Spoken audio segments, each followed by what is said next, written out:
Good morning to all. In today's session, we are going to start with CSIR NET GRF Chemical Science, June 2016, Part C, Series 7. Okay, so here, June 2016 Part B have been completed in the single session, and also 2017, 18, 19, 20 previous chemical science CSIR question papers are available on the World of Competitive Chemistry channel. Okay, so in this series, we are going to cover the 15 questions started from 131 to 145. So let us start this question paper. We are going to discuss about CSIR NET GRF Chemical Science June 2016 Part C Series 7 consisting 131 to 145 questions. So let us see first question 131. Suppose psi 1, psi 2, psi 3 are wave functions of anharmonic oscillator. Pi naught, pi 1, pi 2 are denoted as wave functions of harmonic oscillators. These are anharmonic and pi 1, pi 0, pi 1, pi 2 are denoted as harmonic oscillators. So with the increasing order of energy, the subscript denotes vibrational quantum numbers in both the cases. Here, it is first vibrational quantum number, second one, third one, 0, 1, 2. In the same way, vibrational quantum numbers are assigned for these wave function values. Now, psi naught is given with A1 pi naught plus A2 pi 2 plus A3 pi 4. Psi 1 is given with B1 pi naught plus B2 pi 4 plus B3 pi 6. Psi 2 is given with C1 pi 1 plus C2 pi 4. Psi 3 is given with D1 pi 3 plus D2 pi 5. These are the different parameters provided to us. Okay. The forbidden electrical dipole, assuming dipole operator is a linear normal coordinate transition among the following, which is the forbidden transition we have to depict. Okay, so it is very clear that if delta V value is not is equal to plus or minus 1, that is said to be a forbidden, and if delta V value is plus or minus 1, that is called allowed transition. This is the fundamental value, fundamental thing in the IR spectroscopy, where vibrational transition should be either plus 1 or minus 1, nothing but 0 level to first level or first level to second, second to third in that way. So one step excitation of electron is possible whenever we are descending in the same manner, like 1 to 0, 2 to 1. So in that case also one difference should be there. That kind of transitions are said to be allowed in case of vibrational transitions. Whenever more than 1 or 0 will be there, that kind of transitions becomes forbidden. So let us see where it is applicable. So when we apply psi 1 minus psi 2 is equal to A1 pi naught gives B1 pi 1. So in this case, vibrational energy value is taken as 0. The vibrational energy difference is taken as 0 in case of this kind of transition. If you are going with A2 pi 2 to B2 pi 4, here the transition is carrying with plus 2. So delta V value is taken as plus 2 level, and pi 4 to pi 6 it is taken as again the difference is plus 2. So in this case, psi 1 to psi 2 all are forbidden only because delta V is equal to 0 is also not allowed. Delta V is equal to plus 2 is also not allowed. Delta V is equal to plus 2 is also not allowed. All these kind of vibrational transition difference values are not allowed. Only the allowed thing is one step excitation is allowed. That's the reason why. So here psi naught to psi 1 kind of transition, psi naught to psi 1 kind of transition is said to be forbidden type of transition. So for question number 131, option number 1 is the correct answer. Let us move on to question number 132. Is a part of thermodynamics. If U is denoted as an internal energy, U is the function of volume and temperature. Du by dTp is equal to pi and alpha are said to be internal pressure and coefficient of thermal expansion respectively. Pi for pressure, alpha is for thermal expansion coefficient. So in that case, du by dTp is equal to what is the value we have to predict. For that purpose, we have internal energy U is equal to function of temperature and value. This is given within the data. Now, let us take differential. Du is equal to du by dt dt plus du by dv dv. So in this way, we are going to differentiate with respect to temperature and also volume. Because U is the function of temperature and volume, that's why the terms which are present are differentiated with respect to temperature as well as volume. Now let us apply first law of thermodynamics. dq is equal to du plus pdv. dq is equal to du plus pdv. This is called the first law of thermodynamics. Now let us apply differential of temperature on the both sides. Left and right side can be differentiated with temperature. Now dq by dt is equal to du by dt plus pdv by dt. Okay, dq by dt is equal to du by dt plus pdv by dt.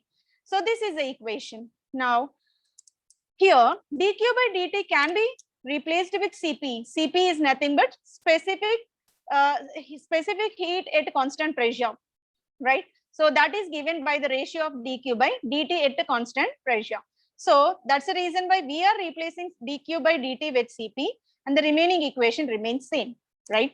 Now what is required thing? Du by dt can be predicted. For that purpose we are taking du by dq term, du by dt term towards left hand side. Du by dt is equal to cp minus p into dv by dt. cp minus p into dv by dt.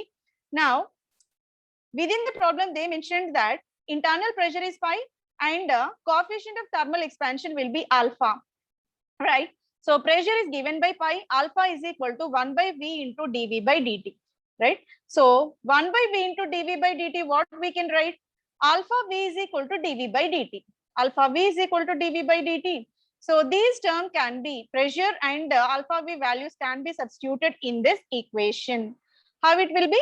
Du by dt is equal to cp minus, what is p? P is nothing but pi. So p can be replaced with pi, and dv by dt. What is dv by dt? Alpha v. So alpha v can be substituted. So that here du by dt is equal to cp minus pi v alpha. This is the exact relation which is provided in option number 3. For question number 132, option number 3 is the correct answer. Let us move on to question number 133. The character table of C3V point group provided below, along with an additional reducible representation rho, right? So here the table was provided. E denotes identity element. 2 C3 axis will be there. 3 sigma V. Nothing but vertical plane is provided here. A1, A2, E are the reducible representation, and the final R rho value will be 602, right? So in case of this one, rho value is given by, what is the relation? What is the relation we have to predict? For that purpose, reducible representation rho are given by Na1 is equal to 1 by H. Here H is taken as 6 here, 1 by 6 into 6 into 1 into 1 plus 0 into 1 plus 2 plus 2 into 1 into 3. 2 into 1 into 3. So in this way, for A1 term, for A1 reducible representation, we can derive in this manner. So it will become 6 into 1 into 1, it will be 6 only, plus whatever term multiplied with 0 becomes a 0 itself, and 2 into 1 into 3, 6. 6 plus 6, it will be 12, and here denominator term we have 6. 12 by 6, A1, for A1 reducible representation rho value will be 2, right? So for A2 is calculated in this manner: 1 by 6 into 6 into 1 into 1 plus 0 into 1 into 2 plus 2 into minus 1 into 3. Minus 1 is there in this equation, right? So 2 into minus 1 into 3. So when we go with this, let us calculate 6 into 1 into 1, 6 plus 0, here minus 6 plus 6 minus 6 both get compensated. 0 by 6 it will become 0, right? So for A2 reducible representation rho value is taken as 0 only. For A2 it will be 0. Now let us go for E. For E, so here is the E is there. For this E we are going to predict a reducible representation. It will be 1 by 6, 6 into 2 into 1 plus 0 into 1 into 2 plus 2 into 0 into 3. 6 into 2, what it will be? 12 plus 0 into something becomes 0, and 2 into 0 becomes entire 0. So here 12 plus 0 plus 0, 12 it will be. 12 by 6, the value will be 2. So E value will be 2. Hence, if we sum all these, A1 will be 2, A2 will be 0, E will be 2. So here the equation will be 2A1 plus 2E. 2A1 plus 2E. This is the correct representation of reducible representation because A1 value is given as 2 and E value is also given as 2. So 2A1 plus 2E is the correct answer for reducible representation. So for question number 133, option number 2 is the correct answer. So 2A1 plus 2E, right? So option number 2 is the correct answer. Let us move on to question number 134. For the chemical reaction in the aqueous solution, this is alpha chloroacetate. Alpha chloroacetate now added with hydroxide. What it will be? So it will participate in substitution reaction. So chloro minus will be substituted by OH minus so that it converted into alpha hydroxy carboxylate by releasing chloride. In this reaction, which statement is correct we have to depict? Increase the pressure, increases the rate of constant.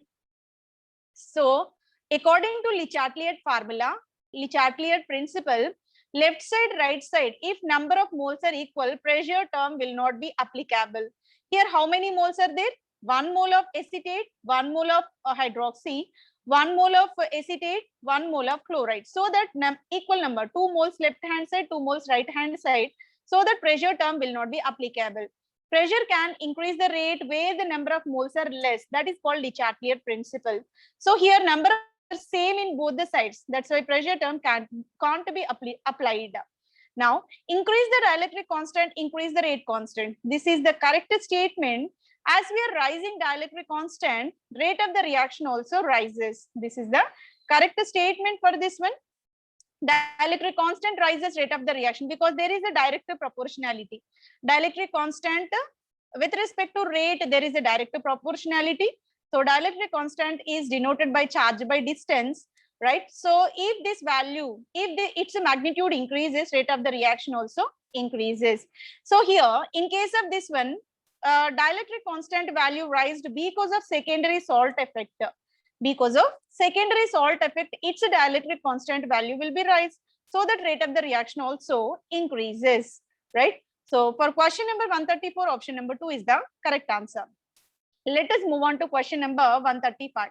If experimentally observed rate constant is greater than maximum value of rate constant obtained using Hard-Spear model of collision theory, the relation between impact parameter and the sum of radii of two reactants is, right? Here, what we have to deduce? The relation between impact parameter B and sum of radii R1, R2. So what is the relation between B and R1, R2? That should be predicted, right?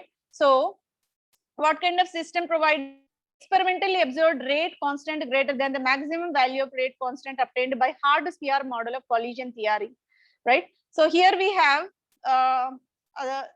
the entire system where we have collision theory is applicable. Atom A and B are provided, and the distance, half distance in this is denoted with R1. Here half distance is denoted with R2. So here whatever gap provided in between AB particles is denoted with B, that is known as impact parameter, right? R1, R2 are the distances of the particles which are going to be going to participate in the collision, right? And there is no direct interaction between these two. Direct interaction will not be there. In case of scattering from Hard-Spear, the radius R1 and R2. So Hard-Spear model, R1 and R2 when taken, the sum of R1 and R2. R1 denotes radius of atom A, R2 denotes radius of atom B. Both are separated by the distance called impact parameter, right? So B will be less than R1 plus R2. This is in accordance with scattering from Hard-Spear. But when we observe the experimental manner, when we do the experiment of this one, so upon experimental observation, this B constant will be greater than the maximum value of rate constant obtaining Hard-Spear model. So whatever values we are assuming, that will be totally inverted upon experimental observation. So B will be greater than R1 plus R2. So this is the experimental verification. This is the theoretical assumption, right? So here B will be greater than R1 plus R2. B will be greater than R1 plus R2. That is provided in option number 3. What They are asking for experimentally observed rate constant is required, not theoretical assumption. But theoretical assumption says that B will be less than R1 plus R2. But experimentally, if we are going for its exact calculation, it will be B will be greater than R1 plus R2. That is provided in option number 3. For question number 135, option number 3 is the correct answer. Let us move on to question number 136. It is a part of chemical kinetics. T-half of third order reaction is needed to be predicted. Half-life which is denoted with T-half for third order reaction, 3 starting material converted into product, where C0 is the initial concentration of C will be. Okay. For third order reaction, what is the T-half half-life period can be predicted. For that purpose, we have the general formula. So whatever rate of the reaction, we can apply this formula. So what is the formula?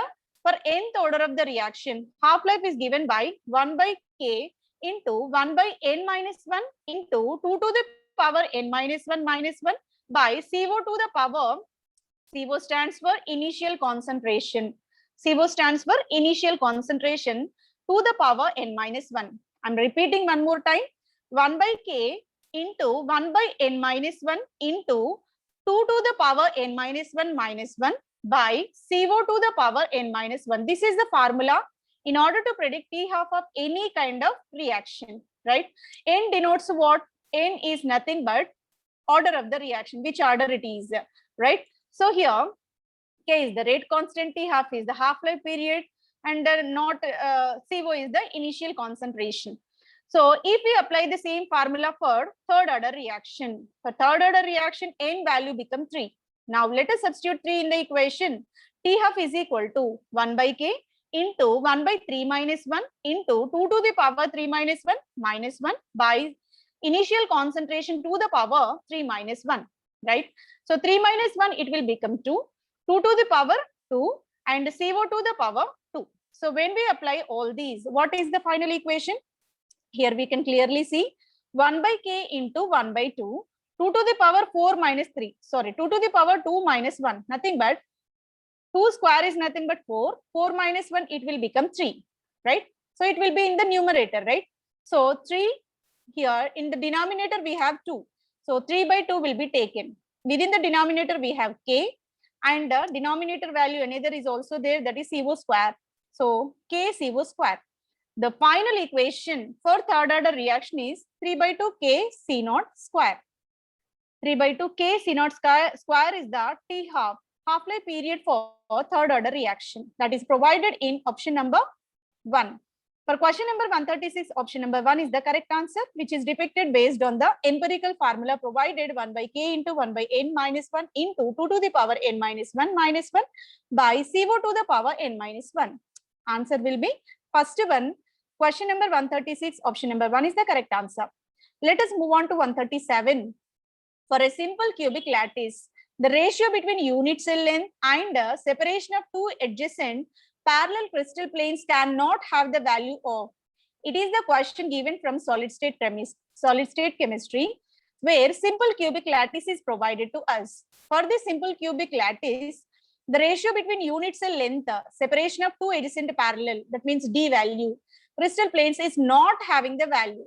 All three values are applicable to simple cube except one value. That odd value we have to predict.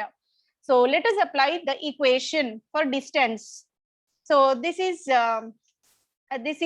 based on Miller indices. DHKL is equal to A by under root H square plus K square plus L square. Okay, whatever plane is given to us, in that first value becomes H, second value becomes K, third value becomes L. So distance for HKL plane is given by A by under root H square plus K square plus L square. This is the general formula. Now, let us take A towards this side. A by DHKL is given as under root H square plus K square plus L square. So let us apply this equation for Miller indices 210 plane. We are applying for 210 plane, where A by DHKL is equal to H is 2, right? 2 square plus 1 square plus 0 square. Root 2 square plus 1 square plus 0 square, it will become root 4 plus 1 plus 0. 4 plus 1 will be 5, right? So A by D HKL is equal to under root 5. Under root 5 can be represented as 5 to the power 1 by 2. So root 5 also written in the form of 5 to the 5 to the power 1. So this is allowed. This is allowed variable cubic lattice. Let us apply this formula for 311 plane. We are taking 311 plane now. So the formula will be A by D HKL is equal to under root 3 square plus 1 square plus 1 square, right? So here 3 will be H, 1 will be L, sorry, K, 1 will be L. 3 square plus 1 square plus 1 square. 3 into 3, it will be 9, 9 plus 1, 10, 10 plus 1, 11. So here A by D HKL is equal to root 11. Root 11 can be written as 11 to the power 1 by 2. 11 to the power 1 by 2 is also provided. This is also applicable. Let us go with another plane, 320 plane. Let us apply 320 plane.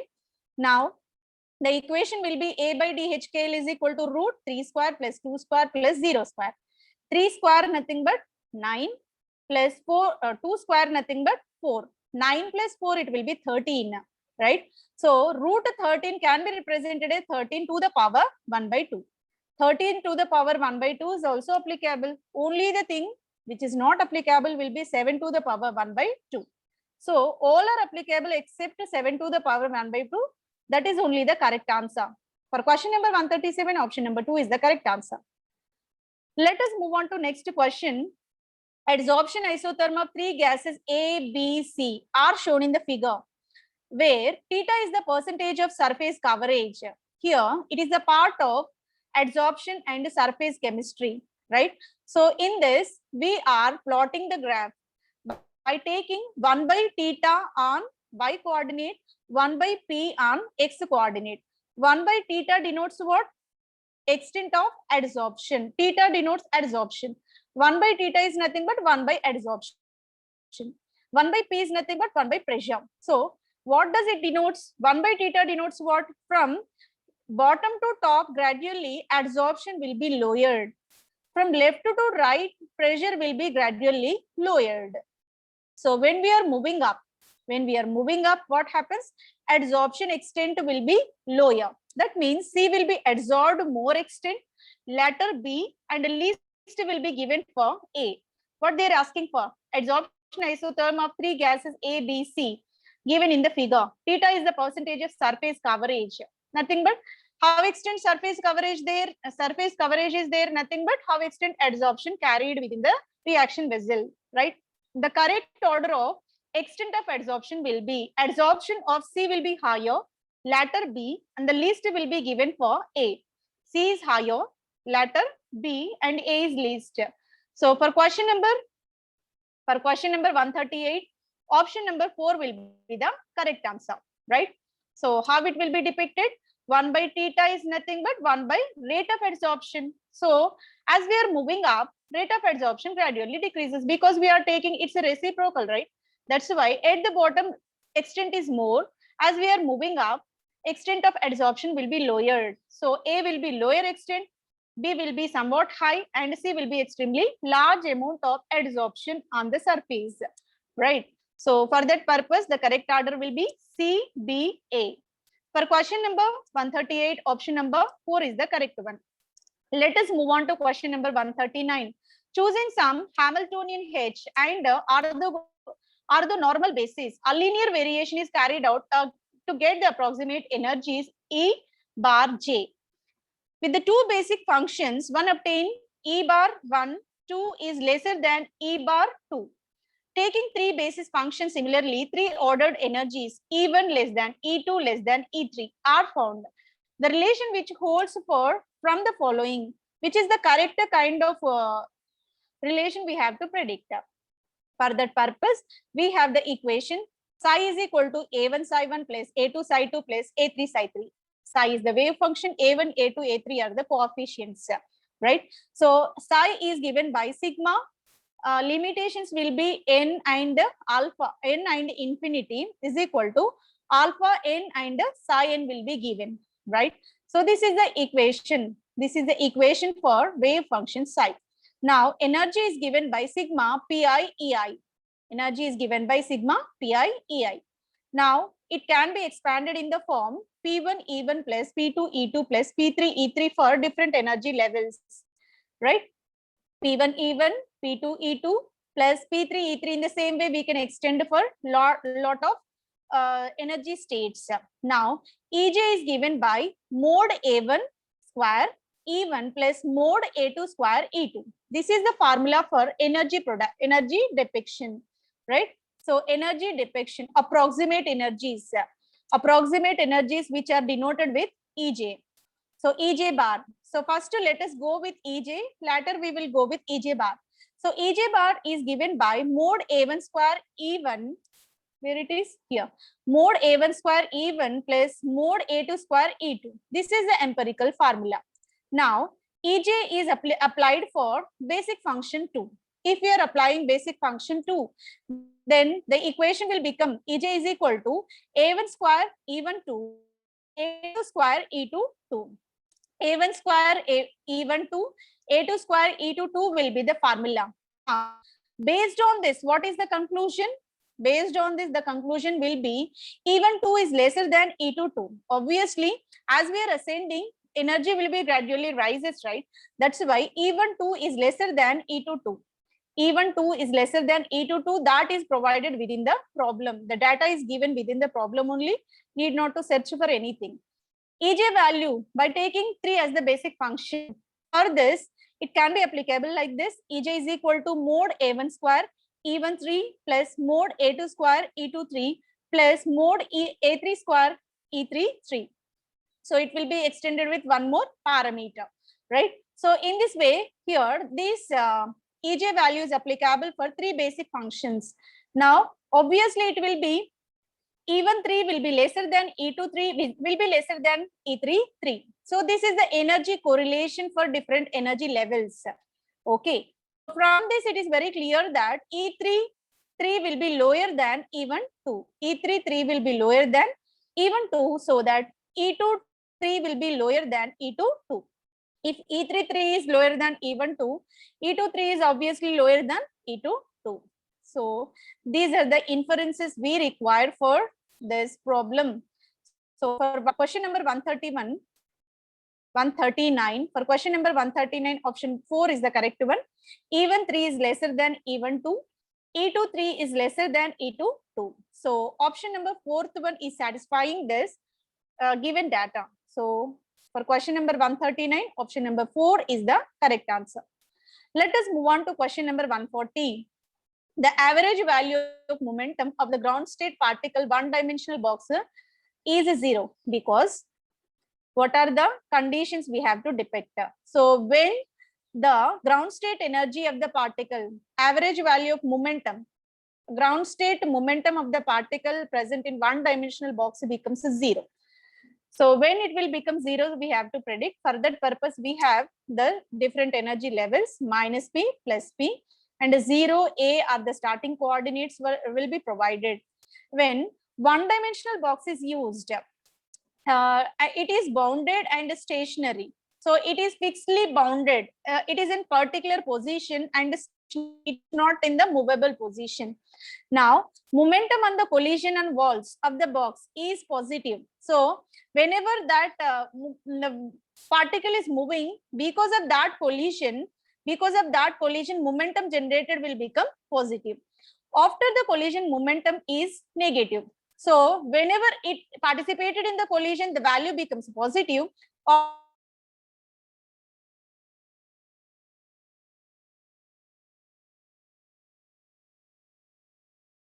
Collision, it will be negative. Average of positive, negative, it will be compensated. It will be compensated so that positive, negative get cancelled for one-dimensional box. For one-dimensional box, the state when it is in boundary and it is bounded and stationary, in that case, this average value of momentum will become 0, right? So average value will become 0. So it will be bounded and stationary in nature. For question number 140, option number 4 is the correct answer. Let us move on to 141. For a Hamiltonian operator A, which does not commute with the Hamiltonian H, let psi1 be the eigenfunction A and psi2 be the eigenfunction H. The correct statement regarding average value of commutator A with H is, so the correct statement regarding average value, so average value of commutator is needed to be calculated.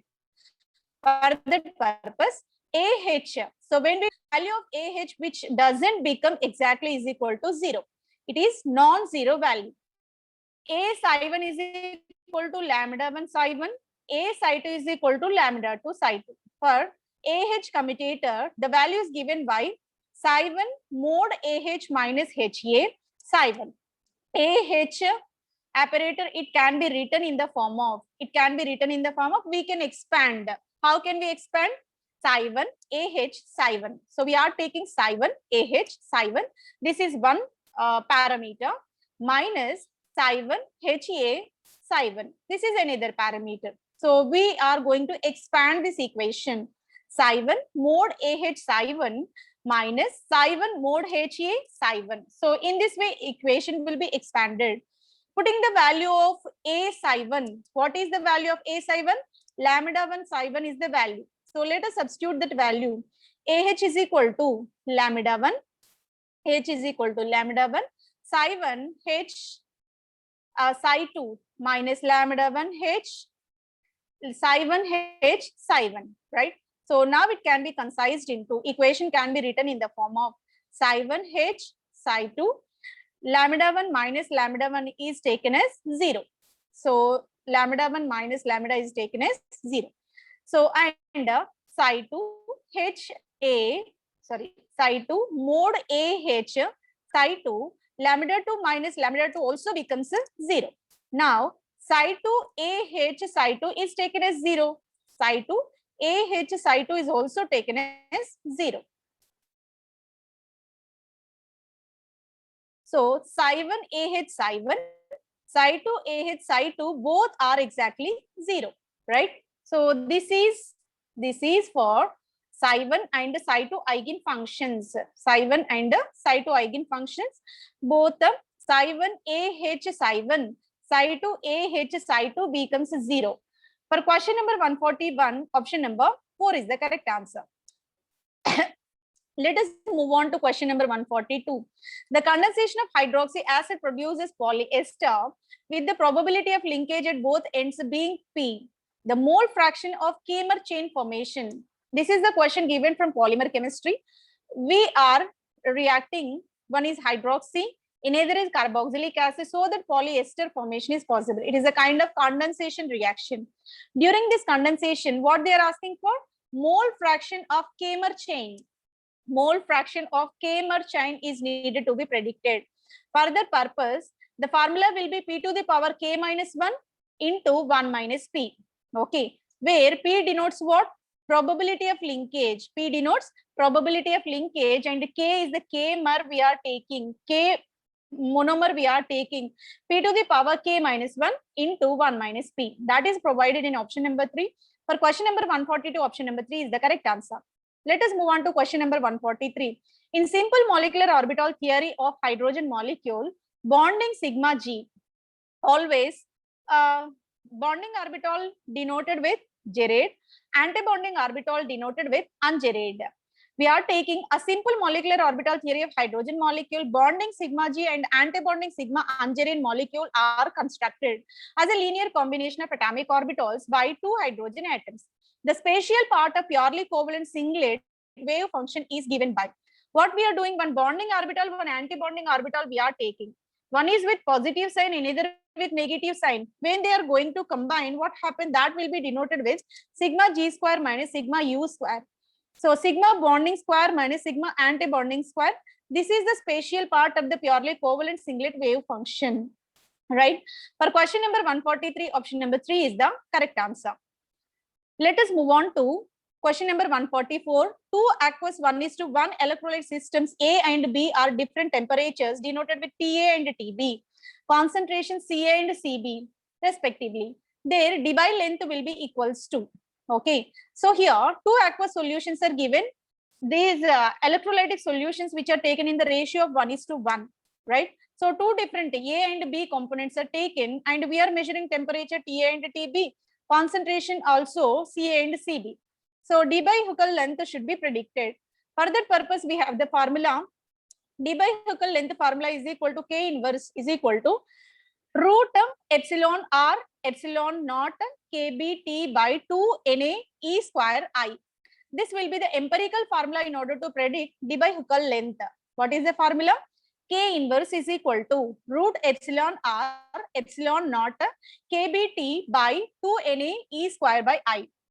E naught denotes permittivity of the free space, where it is permitting to absorb, so that free space available is denoted with epsilon naught. Here denote dielectric constant value. So Kb is nothing but Boltzmann constant. Again, it is a constant. T is the temperature. Na denotes Avogadro number. It is a fixed value again. Is the elementary charge. What is the charge present on the species? I denotes the ionic strength of the species. And what is the condition provided? Within the problem they mentioned, we are taking two electrolytes in 1:1 ratio, right? So 1:1 ratio was given, and condition 1, let us apply condition 1, where temperature taken as TA and concentration taken as Ca. Okay, at TA temperature and Ca concentration, we are going to apply d by Huckel length. What is the formula? K inverse is equal to root epsilon r epsilon naught kb Ta by 2 na e square Ca, because this ionic strength is denoted with what? Concentration only. Ionic strength is denoted with concentration only. Now we are going to apply this formula. Now we are going to apply this formula for sodium chloride. Sodium chloride we are going to apply, because in sodium chloride you can take the exact ratio. So whatever ions of sodium are there, same extent of chloride will be there. So sodium chloride 1:1 ratio electrolyte will be there. So I is nothing but molality. Molality is the term of concentration, right? That's why we replaced I with Ca. Ca is nothing but concentration of component 1. Okay, let us go with condition 2, where Ta is given as 2 Tb, Ca is given as 2 Cb. In condition 1, temperature Ta, concentration Ca were taken. In condition 2, temperature 2 Tb, concentration 2 Cb were taken. Now the equation is represented as K inverse is equal to root epsilon r epsilon naught Kb 2Bt. Here Ta can be replaced with 2 Tb by 2 Na. Na denotes what? Avogadro number. E square. Ca denotes what? 2 Cb. Ca is denoted with 2 Cb. Now the equation can be represented as under root epsilon r epsilon naught Kb minus Tb by 2 Na e square Cb. What we did here, minus sign will not be there, sorry. What we did here, numerator 2, denominator 2, both the values get compatiated. 2 get compatiated. Now the equation will be represented in this manner. From this equation, it is very clear that Ta is exactly is equal to 2 Tb, Ca is exactly is equal to 2 Cb, 2A is equal to 2 Tb, Ca is equal to 2 Cb. Then only entire equation will be satisfied. For question number 144, option number 1 is given with whatever option, whatever derivation we got. So option number 1 is the correct answer. Let us move on to question number 145. This is the last question of the series. Aqueous solution of sodium chloride, calcium chloride, lanthanum chloride show the following plots of logarithm mean ionic activity coefficient ln gamma plus or minus versus molar concentration. The plots were, graph was plotted between ln gamma plus or minus versus under root C. ln gamma plus or minus is denoted with what? Ionic activity coefficient. C denotes what? Concentration. Then what is the correct option? So which compound is what? So three compounds, sodium chloride, calcium chloride, lanthanum chloride were given. A, B, C options are given. So A denotes which compound, B denotes which compound, C denotes which compound we have to predict. For that purpose, ln gamma plus or minus is equal to minus A by Z plus, so not A mod Z plus Z minus root I. This is the formula for the depiction of mean ionic activity coefficient. I'm going to repeat the equation again. Ln gamma plus or minus is equal to minus A mod Z plus Z minus under root I. For sodium chloride, I is taken as M. For sodium chloride, so it is unimolar solution. For calcium chloride, I value becomes 3 because we have 3 ions, right? And calcium 2 chloride ions, so it will become 3 molar. When we are taking lanthanum chloride, I value becomes 6 molar. For sodium chloride, when we apply the equation, it will be gamma plus or minus is equal to minus A. So we are going to apply this equation minus A 2 under root 3 molar. 2 under root 3 molar. Okay, so for this sodium chloride, we applied. For this sodium chloride, if we are applying Z plus Z minus value will be 1 only. I value, what is I value for sodium chloride? It will be M. So that it will be Ln gamma plus or minus is equal to minus I into root M. So minus A into root M is the formula for sodium chloride. So when we apply for calcium chloride, minus A into 2 minus root 3M will be taken because calcium chloride I value is taken as 3, right? That's why we are going to substitute here I is equal to M. Minus A into 2 root 3M will be taken here, right? For root 3, the value will be 1.73 molar. So minus A2 into 1.73 molar, that can be taken as minus 3.464 A under root M. So this is a Ln gamma value for what? Calcium chloride. Now let us apply the same formula for lanthanum chloride. For lanthanum charge will be, what is the valency?